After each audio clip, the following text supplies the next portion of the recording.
Welcome back everybody, and today we finally get to talk about inlays. Specifically the inlays that I have revealed before on this channel. On this guitar I plan to do a Pink Floyd Dark Side of the Moon inspired design.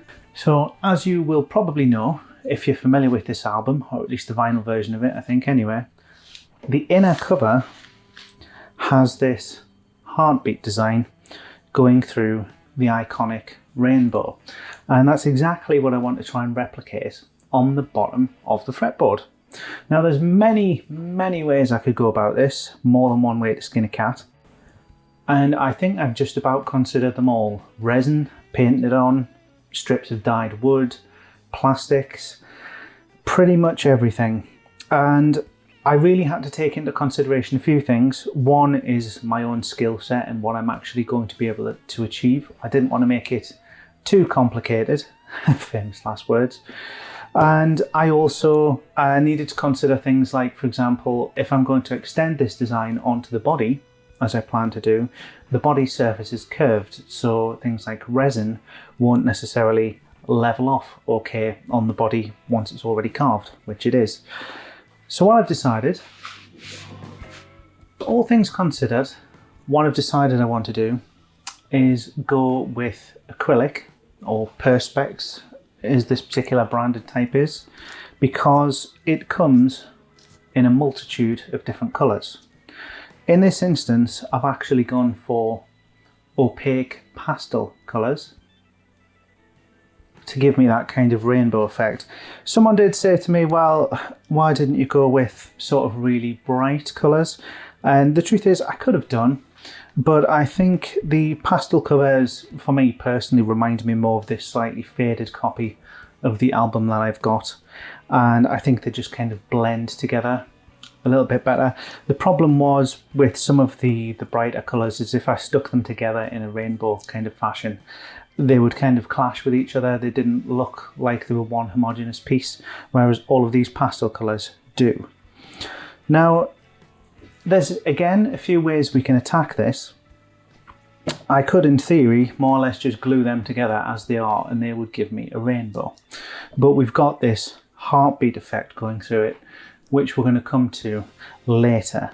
But for the time being, the first task is actually just to get the straight colours put together. Now I could, as I say, just actually glue those together and they would give me a nice rainbow. I could chop it off in as many slices as I want and just more or less inlay and glue it in. But thereby hangs a problem. If we take my guitar neck as it is, and we assume that from about the 12th fret we want this rainbow heartbeat design in, we want to make sure that the design scales right so that it looks good on the fretboard. Now, if I was to just stick these together and inlay them like that, it would actually fit on the fretboard well. If I just wanted the rainbow there, that would actually be a fairly good size. But the problem is when we come to do this heartbeat motif over the top, if I did the heartbeat over the top of that to scale, the peaks of the heartbeat would be well off the edges of the fretboard. I could scale the heartbeat down and it would look probably okay, but that's not how I want it. I want it to the same scale and dimensions as the original artwork. So that means I need to scale the entire design, including the rainbow, down. Now, I've already measured and calculated this, and if I take the peak to peak of the heartbeat design and make sure that it fits comfortably inside the binding all the way down this neck, it means that the individual single strips of colour on that rainbow will end up being approximately 1.6 to 1.7 millimeters thick, which is fine. But I spent weeks trawling the internet for materials that might come in, say, 1.6 mil or 1.7 mil thick, and they just don't seem to exist. I think I found some polypropylene, which is a kind of plastic, but then I couldn't find it, at least at a reasonable price, in the colours that I wanted. So the backup plan is to take these sheets of Perspex, which are 3mm thick, and thin them down. The drum sander would be very good at this point if I didn't mind getting it coloured in all kinds of multicolour plastic, but I don't have one of those. I could think of all kinds of complex sanding jigs to do on various machines that could sort of achieve the same thing, but I think in this instance I'm probably better off doing it by hand. So here's the plan. I'm going to cut out some really thin strips of this, the thinner the better. And it just so happens, in imperial measurements, 1.6mm is very close to a 1/16 of an inch, almost dead on. So I managed to get hold of some really solid 1/16 of an inch steel. And the plan effectively is to glue these down to a nice flat surface like this MDF, pop my little thin strip of Perspex, as it will be, in between those, also secured down, and then take my levelling beam and effectively just thin it out, trying not to wear too much into the steel because it will sand down eventually. But if I've got really thin strips, it should sand down really, really quickly. And that will allow me to get 1.6mm thick pieces of Perspex. I can then glue them together and that will give me my rainbow effect. So that's today's task. We do obviously still have the heartbeat to deal with, but we'll get to that in a moment. So I'm sure you've seen a chap use a saw before, so I'm just going to go off screen now and quickly saw off some thin strips of these pieces of plastic, and I'll be right back. Well, there we have it, some rough cut strips of plastic and one piece of scrap ebony, the purpose of which will become apparent. So, as discussed, we now need to get these stuck down to the bench one by one and sanded back.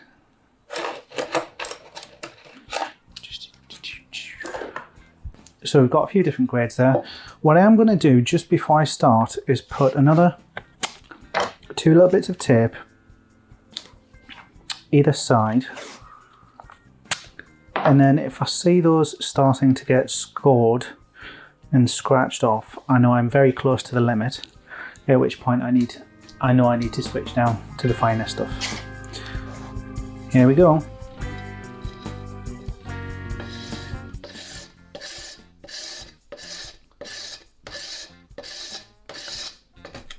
Incidentally, you can plane Perspex, I'm told. I've never done it before myself, but well, that would just be more difficult in this circumstance.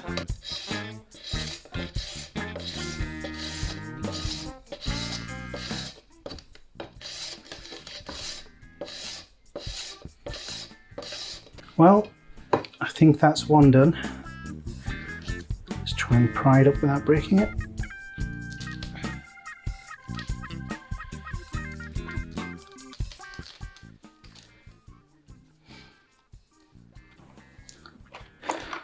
There we have a sheet of thinned out plastic. If you compare that with one of the ones I'm yet to do, you can hopefully see there that that is considerably thinner. It should be a fraction over half as thin. Now we need to take down all of those strips to the same thickness, which I'll do as I've got a bit of spare time around the house over the next couple of days. So there we have our 6 coloured strips, or 5 and a piece of ebony. The ebony's just place holding where the green's going to be, and I just need to get those glued up into one strip. To do that, I've just got a nice square planed piece of wood clamped down to the table there just to give me something to rest against. It's got some greaseproof paper around it just to stop the super glue sticking. Cling film would be better, but I just don't happen to have any cling film at the moment, so the greaseproof paper will do. Let's get that glued up.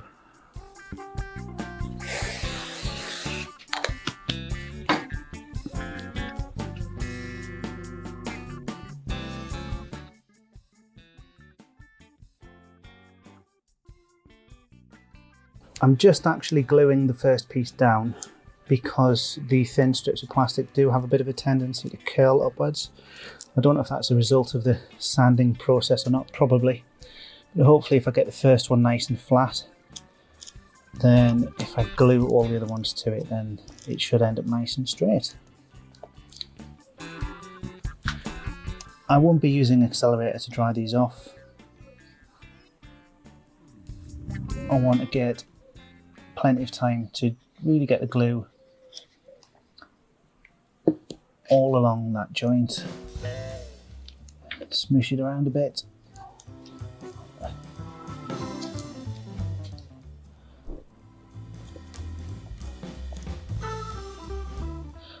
Wow, we didn't actually have much time there. I wonder if there was some accelerant still on there.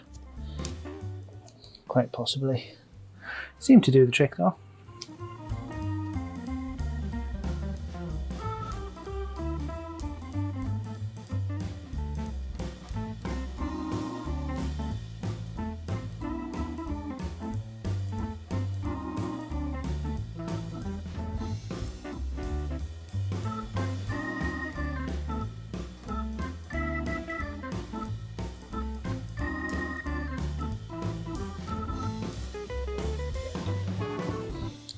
I think that last one might have just not quite been flush when it instantly stuck there at the end, but that's okay.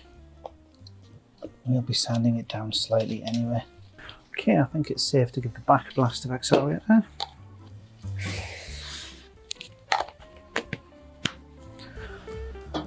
Just give that a couple of minutes and then we'll see what we've got. So there we have the finished result. Unfortunately, there is a little bit of a void between the ebony and the blue, but I don't really think that's going to be a problem, given that this is going to be face down and the void's only really kind of on this side, and also given what I'm going to be doing to the ebony, it's just not going to be a problem, trust me.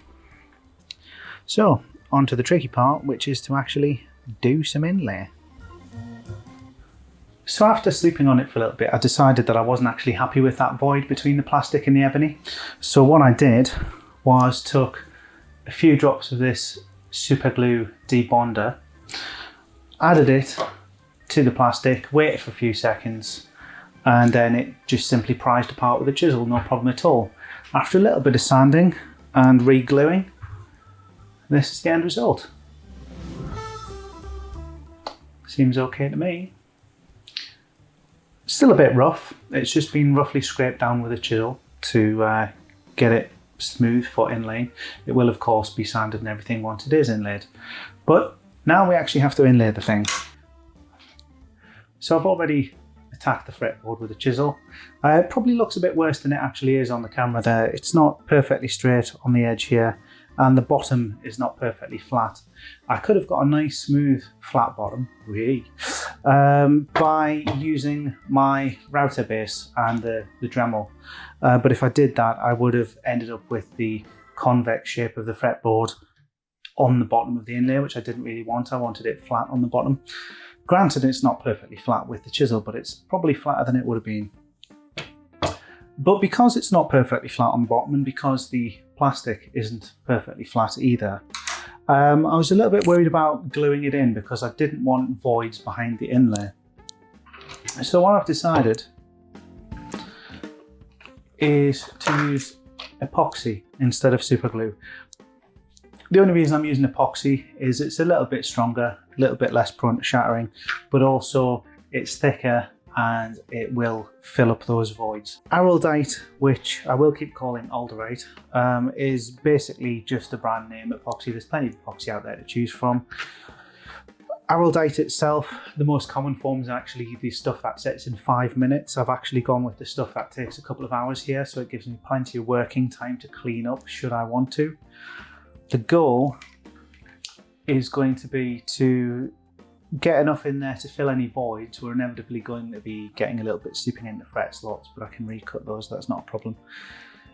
We want to fill any voids, but we don't really want it creeping up out and squeezing out of the inlay because it makes it harder for me to then pack the sides with any dust. So I'm going to have to be cautious with the amount I use and, well, hope for the best really.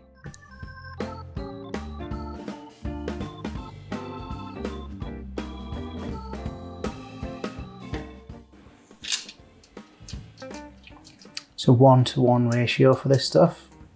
I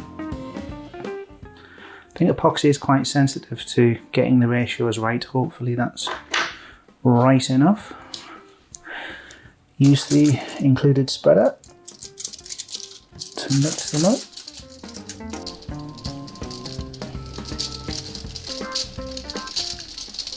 And I'll just try and drop some in the cavity.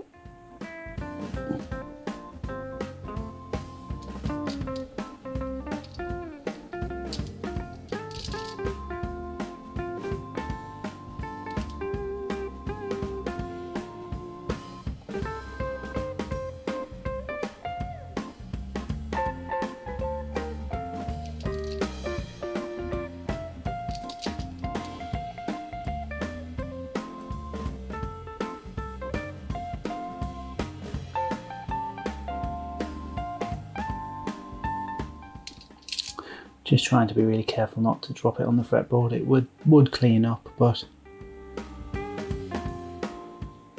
don't want to make a mess really.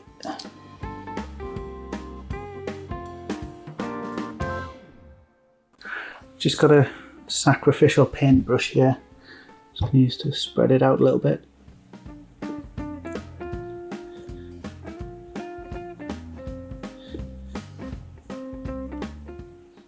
Looks about right to me. Next, the plastic itself. Now I will say, this plastic that I'm putting in here now is way too thick for something you would normally be inlaying with. If I had access to the bandsaw, I would probably be trying to chop it in half right now. But since I don't have access to the bandsaw, you know what, I think I'm going to go a little thicker. Since I don't have access to the bandsaw, I'm going to try and gluing it in place, and then if there's enough excess, I might try and chop it off in place, because I can hold the neck firmly in place while I'm sewing a lot better than I can this little piece of plastic.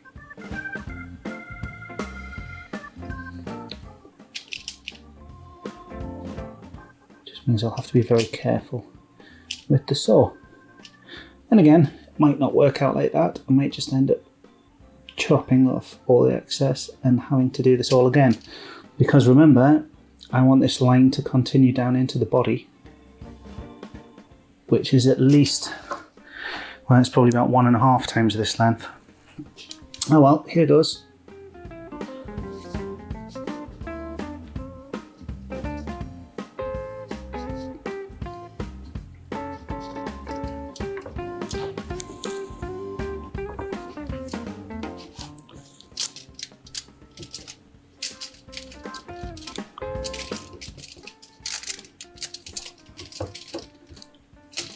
Now, unfortunately, we are getting a little bit of squeeze out, which I didn't want, really. But we'll just have to deal with that. Just want to make sure that's properly inside the cavity where it needs to be. Now, this shouldn't really need clamping. Epoxy doesn't need pressure to set. But I am going to hold it in place with clamps just to make sure it's as far down in the cavity as it can be while the epoxy sets.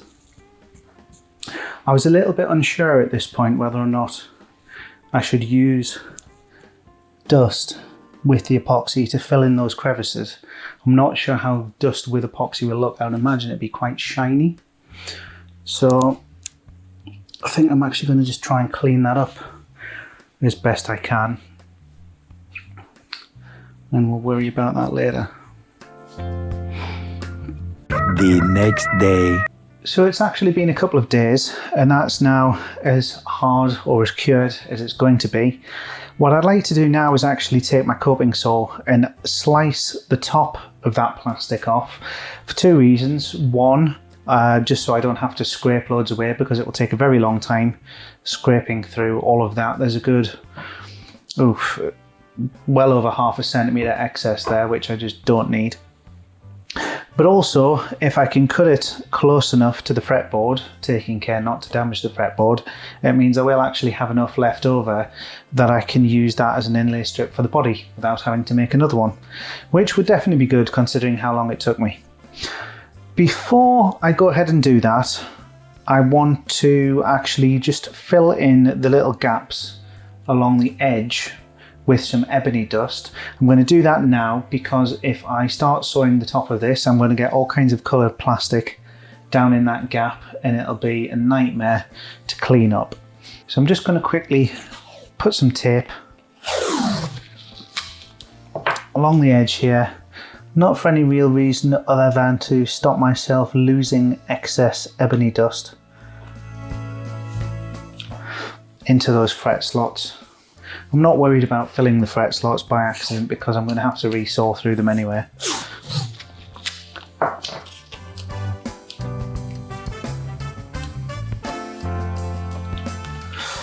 And I'm just going to use the end of this paintbrush to try and manoeuvre it where I want it.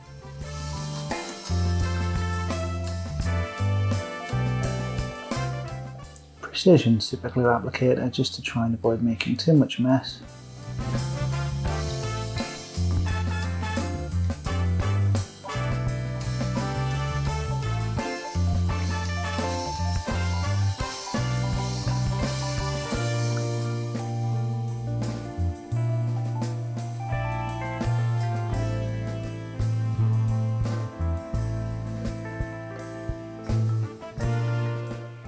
I could, if I wanted, dye this super glue black actually,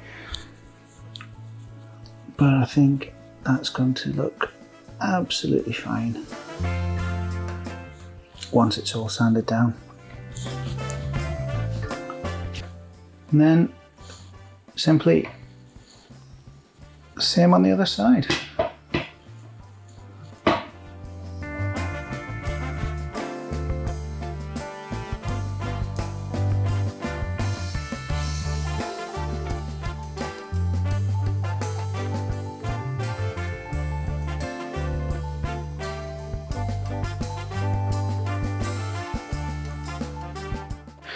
So we'll leave that to dry. I won't use any accelerator because I don't want it bubbling up all white.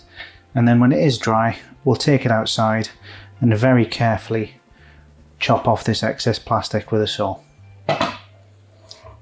So now that epoxy has set, I'm now going to try and cut the top layer off with my coping saw.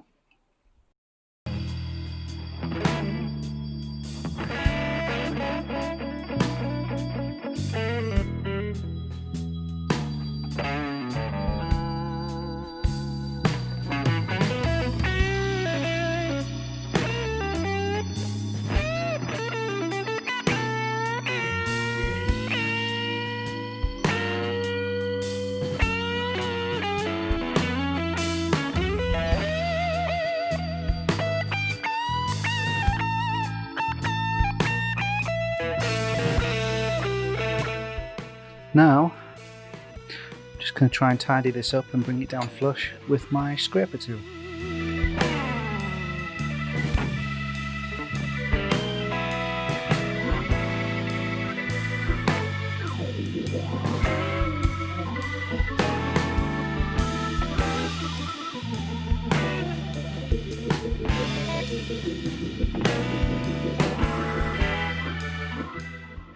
So there we go, we're nearly down to the fretboard now.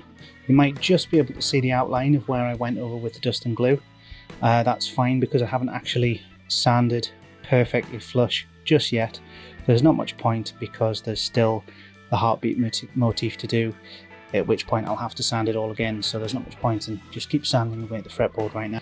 I'm actually quite pleased that I've got nice clean lines between both edges of the inlay and the fretboard itself. There is a tiny little bit of a gap here where I think I'm just going to have to put a little bit more dust and glue in just to make that perfect, but otherwise it's great. I had wanted to get the heartbeat put in this episode as well, but I've noticed that the video is getting quite long, so we might leave it there for the day because that heartbeat is going to be a mission in itself. So sorry it took so long to get this episode out. Hopefully the next one won't take as long. Until next time, goodbye.